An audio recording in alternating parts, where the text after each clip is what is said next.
आज हम 1 digit addition करेंगे with the help of circles. आप सर्कल्स भी बना सकते हैं और कोई शेप भी बना सकते हैं, कुछ भी बना सकते हैं। तो फर्स्ट क्वेश्चन है हमारा 3 + 4। तो अब हम 3 है तो पहले 3 सर्कल्स बनाएंगे, 1 2 3। सेकेंड नंबर 4 है तो हम 4 सर्कल्स बनाएंगे, 1 2 3 4। अब इकट्ठा काउंट करते हैं और देखते हैं हमारे पास क्या आंसर आता है। 1 2 3 4 5 6 7। So 3 + 4 = 7। नेक्स्ट क्वेश्चन है हमारे पास 5 + 1।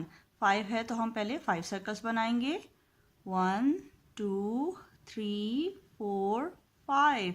नेक्स्ट नंबर है हमारे पास 1, तो यहाँ पे 1 सर्कल बनेगा। अब इकट्ठे काउंट करते हैं इसको, 1 2 3 4 5 6।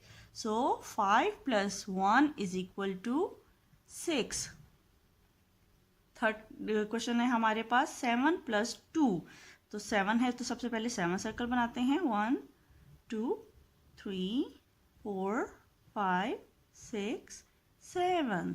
और सेकंड नंबर है हमारे पास 2, तो यहाँ पे 2 सर्कल्स बनाते हैं, 1 2। अब हम इनको इकट्ठा काउंट करते हैं और देखते हैं क्या आंसर आता है। 1 2 3 4 5 6 7 8 9।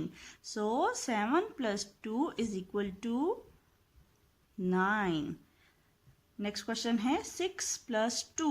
तो पहले 6 सर्कल्स बनाते हैं, 1 2 3 4 5 6। सेकेंड नंबर है 2, तो यहाँ पे 2 सर्कल्स बनेंगे, 1 2। अब हम इसको इकट्ठा काउंट करते हैं, 1 2 3 4 5 6 7 8। So 6 + 2 = 8।